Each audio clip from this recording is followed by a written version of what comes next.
Chosen one, anchor your spirit to what I am about to say right now. That restless feeling you cannot shake, the one that has been sitting in the back of your mind for the last 72 hours, this message is the answer to it. God is not trying to get your attention anymore. He has it, and what he is about to do is not gentle. It is not subtle. It is an arrest. It all shifts in the next 24 hours. The confusion, the stagnation, the silence. But hear me clearly, this is not shifting because of coincidence. It is shifting because of what you have been carrying in secret. The prayers no one heard, the restraint no one applauded, the loyalty you maintained when everything in you wanted to walk away. Think back to that moment this week when you almost broke, when you almost said what you felt, when you almost gave them a piece of your mind, when you almost went back to what God told you to leave. You pulled back, you went silent, you stayed. You did not know it then, but that moment of restraint was not weakness. That was the turning point. That was the moment heaven moved on your behalf. You did not stumble onto this message. The algorithm did not surface this for you. God did. This is a divine appointment that was written before the foundations of the earth were laid. You are not early. You are not late. You are exactly on time for what is about to be revealed. Stay until the very last second of this message, because in the next few minutes, I am going to hand you the spiritual verdict that names what is being arrested in your life right now. I am going to walk you through the exact warning God has been releasing in your spirit this week, so you can finally understand what that unease has been pointing to. And at the end, I am going to give you a declaration that seals the arrest warrant and closes the door on everything that has had access to your peace, your purpose, and your promise. Do not click away. Your future self is on the other side of this message. If you leave now, you leave before the verdict is read. And this is not a verdict you want to miss. I know what the last 72 hours have felt like. The atmosphere has not just been quiet, it has been charged. Like something is about to break open but has not yet. Like standing in the doorway of a room where something significant just happened and the air is still holding the weight of it. Maybe you have been moving through your days on the outside, but somewhere on the inside something feels frozen. Maybe you woke up at 3 in the morning this week and your mind went immediately to a situation you thought you had surrendered, and you lay there in the dark, wondering if God had forgotten. Or maybe you have been sitting with a decision that should feel clear, but every time you try to move forward, something in your chest locks up, and you do not know if that is fear or if that is God saying stop. You feel suspended, like you are standing between two worlds, the one you are leaving and the one you have been promised. And in that in-between space, the enemy has started whispering a very specific lie. He is telling you that the reason everything feels stalled is because you missed your moment. He is replaying a specific scene in your memory. That moment when you did not speak up. That moment when you walked away from the assignment because it cost too much. That moment when you chose silence, and now you are wondering if your silence was surrender. The accuser is telling you that because of that moment, you have delayed your own breakthrough. That God is waiting on you to do something you already failed to do. But I need you to hear what the scripture actually says about this season. Nahum 1009 says, "What do you conspire against the Lord? He will make an utter end of it. Affliction shall not rise up the second time." Sit with that promise. Affliction shall not rise up the second time. The enemy is working overtime to convince you that you are back at the beginning, that because of what you did or did not do, you have been sent back to the starting line, and this is just another lap around the same wilderness. That is a deception. You are not in a cycle, you are in a conclusion. And the arrest that is coming is not an arrest of your destiny. It is an arrest of everything that has been standing between you and it. The heaviness you feel right now is not the weight of punishment. It is the weight of finality. It is the pressure that builds in the atmosphere right before something breaks. Right before something that has been locked for years is suddenly opened. Right before the thing that has been chasing you is suddenly stopped in its tracks. That moment when you stayed silent instead of reacting was not a defeat. That moment when you walked away instead of engaging was not a retreat. That was a divine strategy. and God is about to show you exactly what it purchased. There are moments in life when God doesn't whisper. He arrests, not with chains, not with punishment, but with a divine interruption so precise, so personal, that everything you thought you were building suddenly goes still. And if you're watching this right now, something in your spirit already knows. This is one of those moments. Some messages don't just inform, they activate. If something stirred deep in your spirit just now, you may be ready to receive the Chosen One's blueprint. This sacred guide reveals the 8 divine patterns behind your calling, your suffering, and your destiny. It also comes with the full audiobook, so you can absorb it during prayer, rest, or quiet moments with God. And for those called to speak His truth, you'll also receive Activating Your Prophet Mantle, a powerful bonus ebook for those carrying a prophetic assignment. The link is in the first pinned comment, but only for a limited time. Now stay with me, because what I'm about to walk you through is not theory. This is the anatomy of divine intervention, and most people who experience it don't understand what's happening until it's already over. The reason so many chosen people feel stuck right now is not because God has forgotten them. It's because they have misread the silence.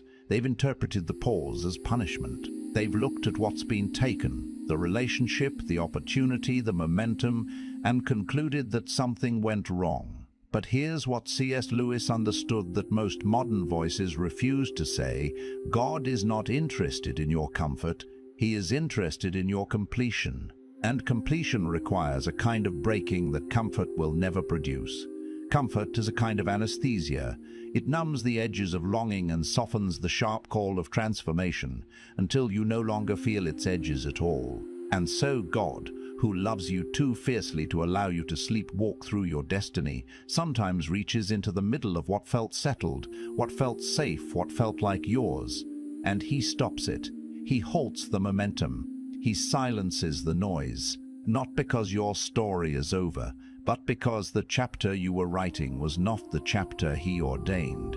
And in the abrupt stillness that follows, in that breathless, disorienting, sacred pause, that is where the real work begins. Think about this. When a bone is set incorrectly after a fracture, a surgeon doesn't simply encourage it to heal better.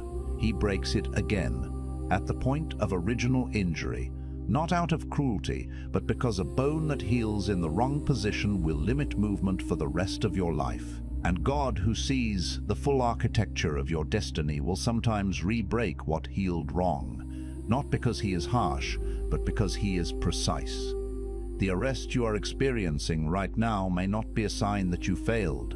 It may be the sign that He finally trusts you enough to fix what was set wrong the first time. That surgical image is not accidental. A surgeon who re-breaks a misaligned bone does so only when the patient is ready to endure it, only when the body is strong enough to survive the correction and rebuild properly from the wound. There is a strange, stunning mercy embedded in that truth. It means that the pain you are in right now is not evidence of God's distance.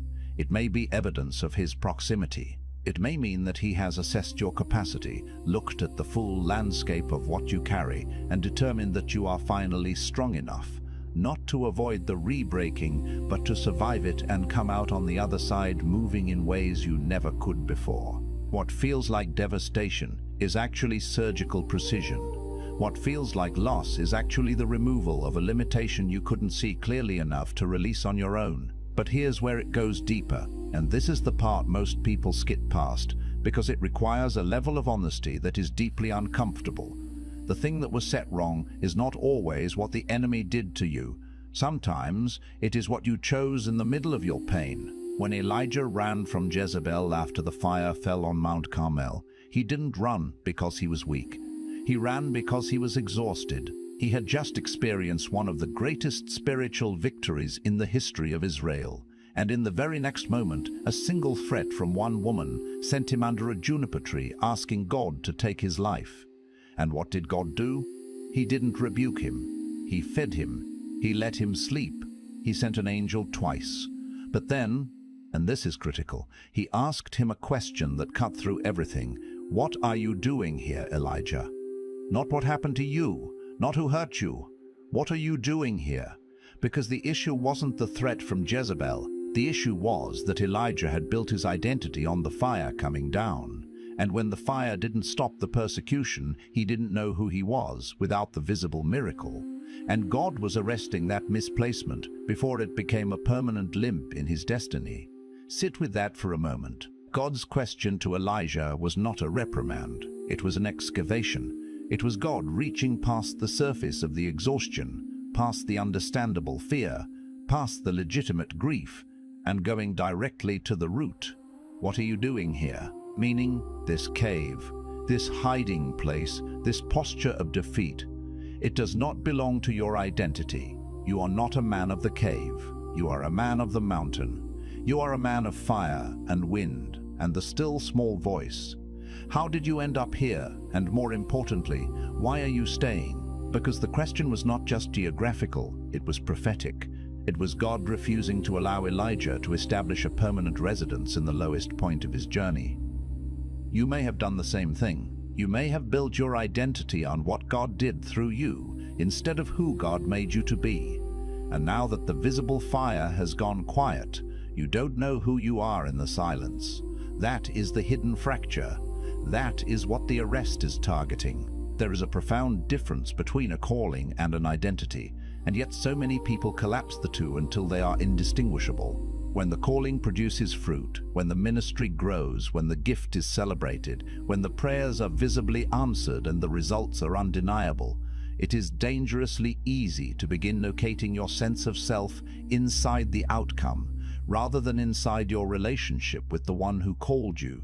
And so, when the outcomes shift, when the visible manifestation goes quiet, when the season turns and the fruit stops appearing on the branches you were certain were permanently yours, something inside you panics.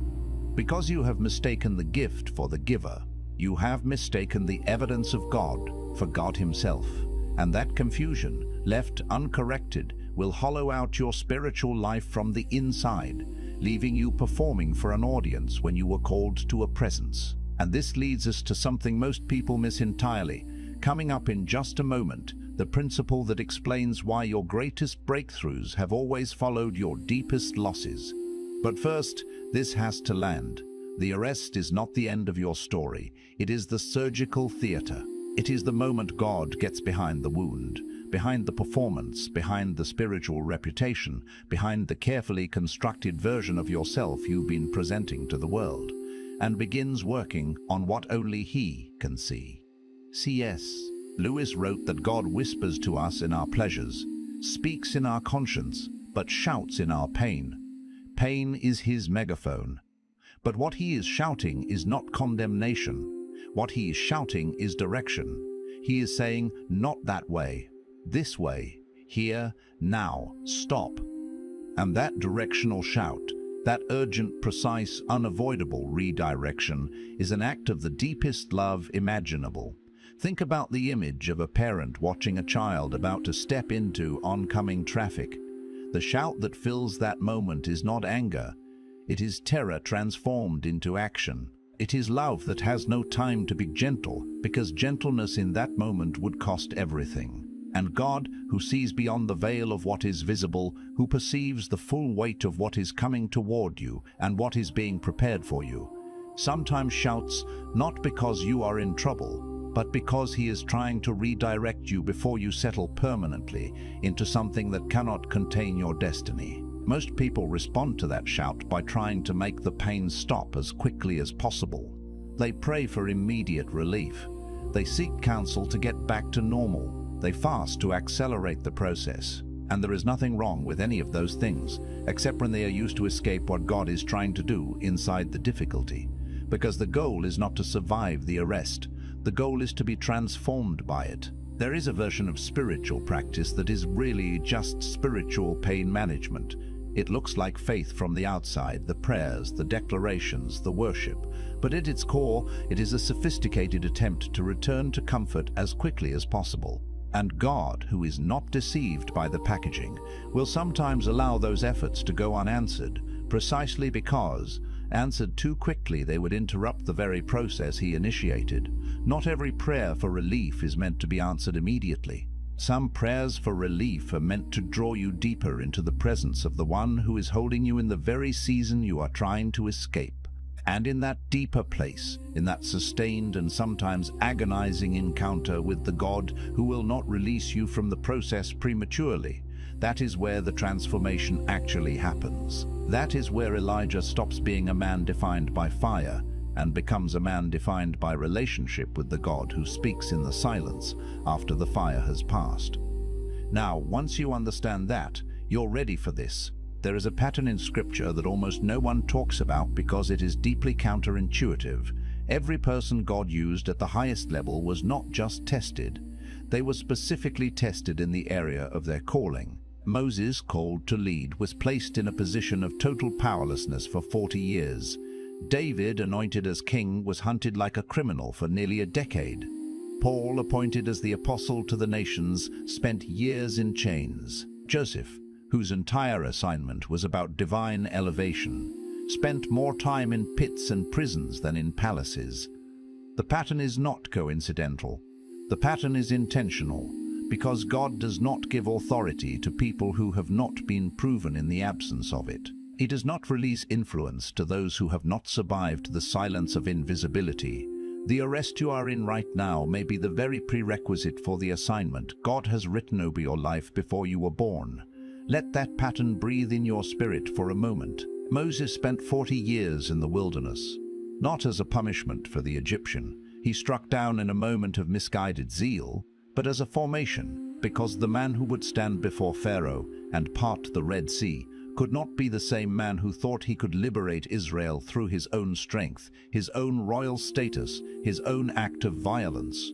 That man had to be stripped. He had to become a shepherd in the desert, tending flocks on the backside of nowhere, unknown and unmemorable by every earthly measure, so that when God finally spoke from the burning bush, Moses would have nothing left to stand on except God himself. The wilderness didn't weaken Moses. The wilderness dismantled everything in Moses that would have gotten in the way of God's glory being the only thing visible in the deliverance. And David, beloved, anointed, celebrated after Goliath, spent years living in caves, fleeing a king who had once celebrated him. He wrote psalms in the dark. He wept in places no one would see. He cried out to a God who seemed distant while enemies surrounded him on every side. And in those years of hiding, something was being built in David that the throne could never have produced, a heart after God that had been forged not in triumph, but in anguish.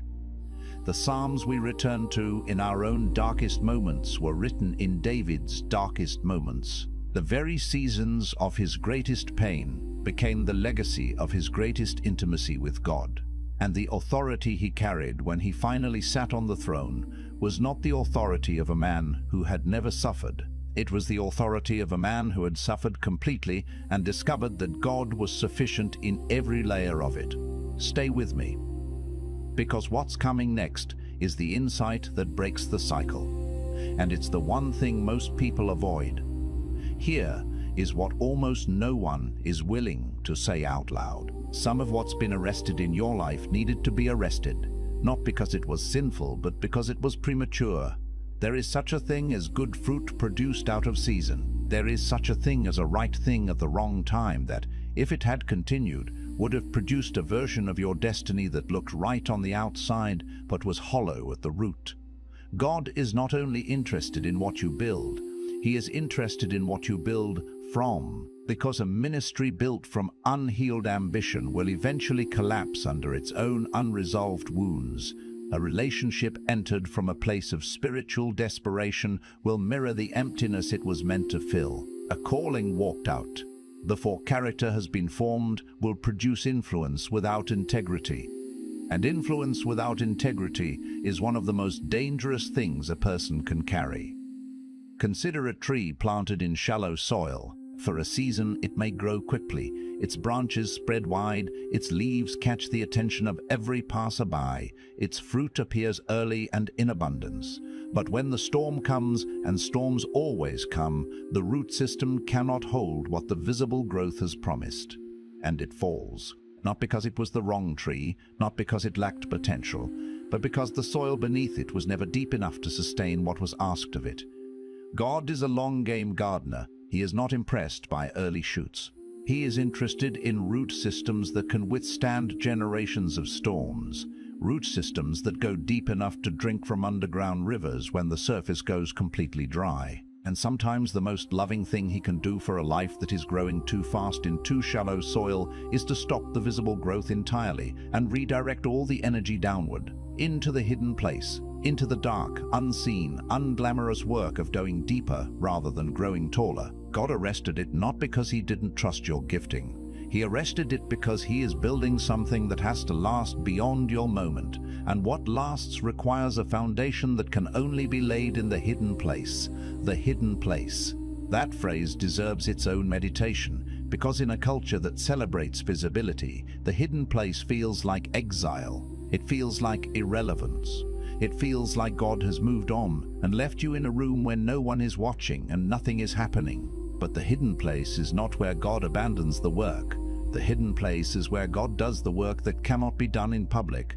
It is the place where the identity questions get settled without an audience to perform for. It is where the ambition gets examined and refined and surrendered until it is no longer your engine but his instrument. It is where the wounds that were driving the calling get finally, fully healed, so that the calling is no longer contaminated by what it was trying to compensate for. The hidden place is not the waiting room before your assignment. For many people, the hidden place is the assignment. The place where the most essential, most eternal, most irreplaceable work of your life is being done in silence. And this brings us to the real turning point, the one most people are not ready for. The invitation inside the arrest is not to pray your way back to where you were. The invitation is to let go of where you were completely. Because where you were was not where you were going. It was where you were formed, and you have confused the forming place with the destination. You have looked back at what was taken and called it your promise, when God was actually calling it your preparation. The Israelites in the wilderness didn't lose Egypt. They were liberated from it, but they spent 40 years asking to go back, because the familiar captivity felt safer than the unfamiliar promise. And God, in his mercy, would not let them return, not because he was cruel, but because he could see what they could not, that Egypt had no room for what they were about to become. Egypt is one of the most penetrating images in all of Scripture, for the human experience of attachment to limitation. Here were a people who had been enslaved, genuinely, brutally, generationally enslaved, and yet when the wilderness got difficult, when the manna felt monotonous, when the destination felt impossibly distant, what they longed for was not just food. What they longed for was the familiar architecture of a life they knew how to survive, even if that life was one of chains. Because chains, if you have worn them long enough, stop feeling like chains and start feeling like structure. They stop feeling like oppression and start feeling like orientation. You know where you stand in them. You know what is expected of you. And the terrifying openness of freedom, the unmapped, untamed, promise-filled expanse of a life without ceiling, is far more frightening to a people whose identity has been shaped by limitation than the slavery they left behind. What Egypt have you been mourning? What loss have you dressed up in the language of faith, calling it your promise when it was actually your limitation, wearing a familiar face? That is a question worth sitting with in total silence, because the answer is rarely obvious. The Egypt you have been mourning rarely looks like Egypt from the inside. It looks like the relationship that gave you identity, even if it kept you small. It looks like the position that gave you relevance, even if it kept you performing for approval rather than living from purpose. It looks like the version of yourself that people celebrated, even if that version was a carefully maintained persona built over the ruins of your truest self. The Egypt you are grieving has a name, and it is a name only you and God know. And the invitation right now is to stop dressing it in the language of loss and start seeing it for what it actually was, the container that had to be broken so that what God placed inside you could no longer be contained, But let me challenge you with something, because this is where the message goes from confronting to completely transforming. The deepest layer of what this arrest is exposing is not your unbelief. It is not your sin pattern. It is not even your fear. It is your agreement with a smaller version of yourself that you made peace with somewhere along the way. There was a moment, and you know exactly what I'm talking about, when the vision God placed in you felt too large, too audacious, too far from where you were standing. And instead of holding the tension between who you were and who he said you would become, you quietly negotiated downward.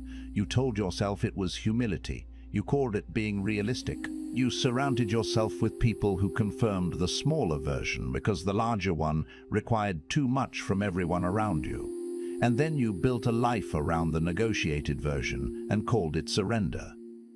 But it was not surrender. It was a settlement. And God is arresting the settlement right now because the settlement was never the covenant. Humility is one of the most misused words in the spiritual vocabulary of people who are afraid of their own calling. True humility is not the diminishment of what God placed in you. True humility is the total acknowledgement that what God placed in you did not originate with you, and therefore cannot be scaled down by your opinion of your own worthiness. When you look at a gift and say, "This is too big for someone like me," you are not being humble, you are being inaccurate. You are applying your own limited assessment to something that God assessed before he formed you in the womb. You are holding a masterwork up to a dim light and calling it ordinary because you are afraid of what it would cost to believe it is exactly what it appears to be.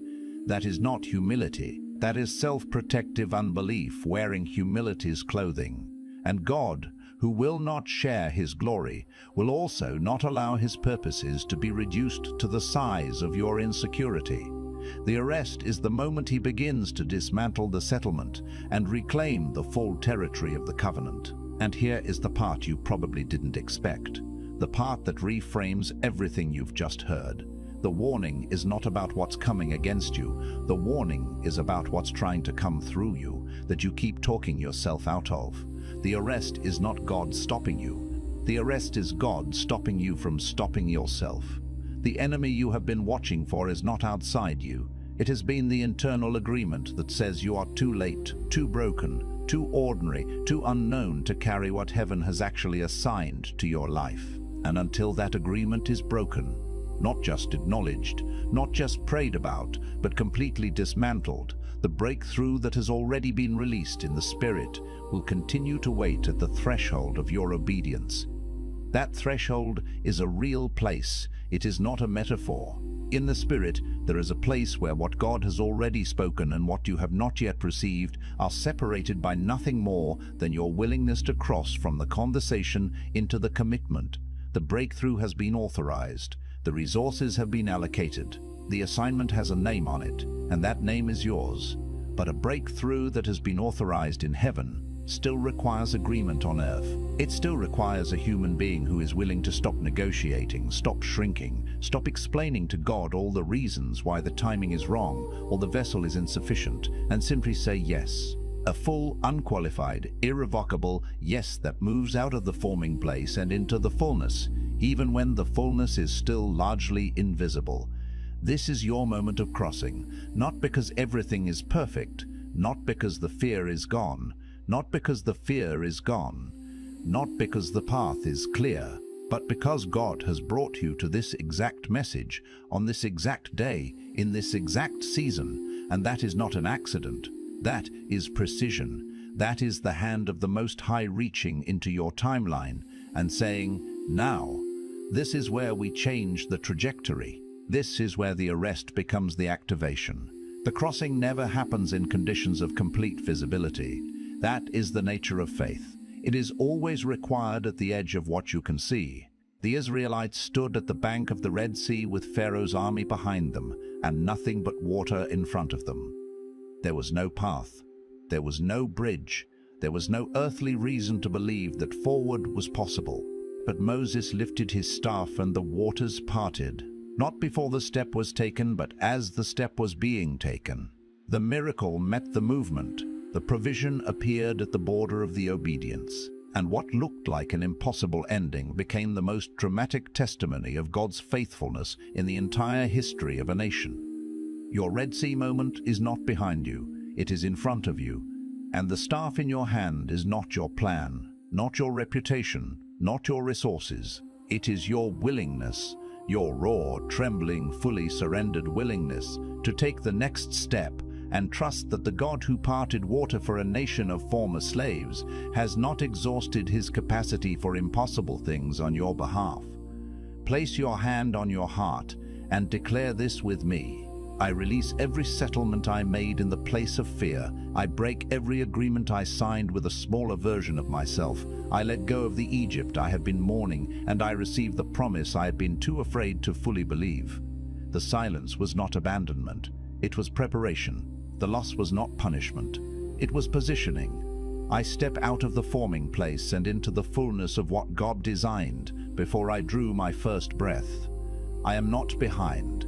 I am not forgotten. I am not disqualified. I am being arrested by grace so that I can be released into destiny. And from this moment forward, I walk not in the confidence of what I can produce, but in the certainty of what God has already ordained. It is done. It is real. And I receive it now. Let that declaration settle into the deepest places in you. Let it reach into the rooms of your spirit where the smaller agreements were signed, and let it revoke every one of them by name. Because there is genuine spiritual authority in a declaration that is made not from what you feel, but from what you know, not from what is visible in front of you, but from what God has written over you. This is not positive thinking. This is covenant activation. This is a child of God, standing in the full authority of an identity that was settled before the foundation of the world, and refusing, in this moment, on this day, to live any smaller than the God who made them. If this message reached something deep in you today, don't let it pass without acting on it. Share it with someone who needs to hear that their silence is not a sign of abandonment. Leave a comment telling God and yourself what you are releasing today. And if you want to go deeper into understanding your divine assignment and why your journey has unfolded exactly the way it has, the link in the first pinned comment is waiting for you. This is not the end of the message. For some of you, this is the beginning of everything.